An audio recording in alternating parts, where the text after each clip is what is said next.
Joining me now is News Corp columnist Angela Mollard and royal expert Pandora Forsyth. Lady, this photo scandal with Kensington Palace has absolutely raged all week. Angela, I appreciate there's an objection to the photo being edited, but has it been blown out of proportion? And is there really this existential trust issue, which has been breathlessly talked about all week? Look, it's a tricky question because yes and no. Look, Kate has, as we know, apologised for the fact that she edited this picture. This is something that everybody does. But the problem is that in the age of AI and disinformation and generation of pictures, the palace has always had that saying they have to be seen to be believed. Well, now they have to be credible to be believed. So to answer your question, Caroline, is this an existential crisis? I don't think it is a crisis. There's far worse crises that I've covered with the royal family over the years. But I think it's one that begs the question is the palace, Kensington Palace and Buckingham Palace, are their PR machines up to speed? They are now operating in a social media universe, but they don't seem to be up to speed with how to play in that universe. It's all very well, everybody now is a brand, everybody has their own megaphone through social media, but if you are going to do it, then you need to do it properly. And what's also really sad about this is that Kate and William have always given us pretty good access. They've taken photos themselves of their own children.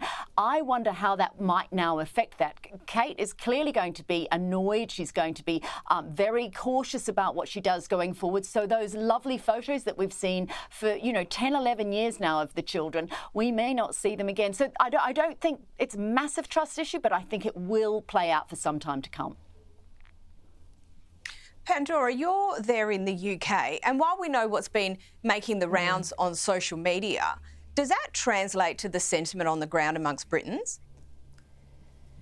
Yeah, I mean, the mistrust, especially online, is very evident and it's very much there. And the way that these social media platforms now work is any negative feedback gets brought onto everybody's feeds. Social media is awash with rumours, conspiracy theories, and Kensington Palace do acknowledge that, should I say, because they did say social media madness and everything that comes with it the week before they decided to release this image. Now, the ironic thing here is the image was actually supposed to calm down social media rumours, but actually it just ramped them up even more so. And now they leave themselves in this really tricky situation where they've essentially gone off their own line, where it was, you will not hear from Catherine until after Easter. Well, that they went off it. So now it's opened the door to more speculation, more questions from the media and from journalists in the UK saying, well, you went off your own rule book. So now it's kind of opened the door for us to ask questions here in the UK. And we've spoken so much about Meghan Markle's proposed new venture, and we saw a sneak peek of the American Riviera orchard this week. Now, Angela, what is this new project and what's her differentiating factor? I don't really know what a differentiation is here. Look, American Riviera Orchard, it's really long. It apparently refers to the area where she lives in and that sort of lovely orchardy type environment. I don't have a problem with this. I actually think this is right up her street. She's done this before with the TIG. She had that lifestyle blog. She's always said, there's been a lot of rumours in the last couple of years that she wants to set herself up as a sort of Gwyneth Paltrow, Martha Stewart type figure. It's entirely okay for her to do that. I mean, the Prince, when he was Prince Charles, the King, set up Duchy Originals, which is a sort of organic farming, produce, biscuits, teas, that sort of thing that he made at Highgrove, and the money and the proceeds from that went back into that estate. I actually think this is very on brand for Meghan. I have signed up. I'm already a subscriber to that to her newsletter, so I'm really looking forward to that content. And something that she's doing in her own right, earning money. They've got a lot of bills to pay. They have big security. Good for her. Yeah, I totally agree. And it surprises absolutely no one who watches this show that you've already signed up as a subscriber, Angela. Now, Pandora, look, there's occasionally criticism of the Sussexes using their royal connections for commercial purposes. Does this offend the rule here, or is it rather separate? Yeah, so it's interesting. So if you actually go onto the Instagram, she says Meghan and then says the Duchess of Sussex. Now, part of the agreement was, when they left the royal family but kept the titles, was you can't monetize the titles to a certain extent. So the fact she's using the Duchess, but she's led with Meghan, I think she might just get away with it because she's led with Meghan, not the Duchess, on Instagram, which shows her, you know, it's 4 years on since that freedom flight when she did announce it, and the timing was very key. I mean, that's a whole another topic in terms of the timing of it all, but there is a market for it, and as Angela has just said, this is very Meghan, this is very her. I can see why and how she's done it because of her background with the TIG beforehand. But when you monetize and buy products by using, part of the reason why you're buying it is by using the Duchess name, well, then you might lead yourself with a bit of a problem. But because she's led with Meghan and not the Duchess, I think she might just get away with it. We will see. No doubt there'll be criticism, even if it's not necessarily warranted. But Pandora, I'll stay with you for this next one. And look, despite the rumours of this week, and there have been plenty, Camilla and William have continued with their royal engagements. What have they been up to?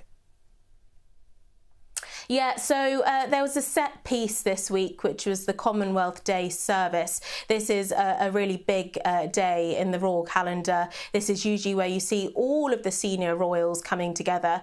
This week we just saw the Prince of Wales and the Queen, Camilla, there together alongside some less senior royals. Obviously, they weren't with their better halves, but that was to be expected. We know we weren't going to see Catherine, and we know we weren't going to see the King either. But it did change it slightly, but I think this week also has proved how much they're very much relying on each other at the moment in quite difficult circumstances, and their relationship is so amicable at the moment. They're so open with one another. We got some lovely pictures of them laughing along at times outside of the cathedral, and this will be going into next week as well with more Commonwealth Day events too for the less senior working royals. It's a huge event in the calendar, and they made most in quite difficult circumstances, and their relationship has improved so much over the years. Look, let's go back 10, 15 years ago. Do you think they'd be sitting next to each other laughing along? I don't think so.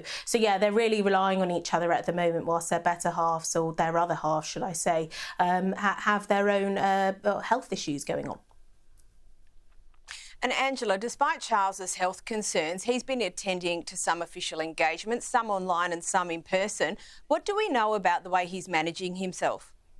Yeah, I think this is really interesting because, of course, he is going through treatment for cancer. We know that. We don't know specifics about that treatment, but he is wanting to still be visible, doing royal work. So we've seen him. Yes, he wasn't at that Commonwealth ceremony, as Pandora mentioned, but he did put out a video at that event. He also met, and there were photographs of at Buckingham Palace of him meeting with Baroness Patricia Scotland, who is the Secretary General of the Commonwealth of Nations.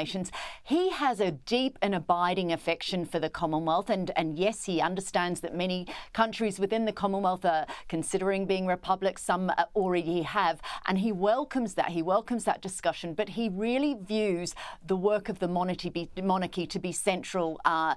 One of the central jobs is the Commonwealth, and he'll have been very disappointed not to have been there. But I think being visible is clearly very important to him while he's at this stage of his treatment.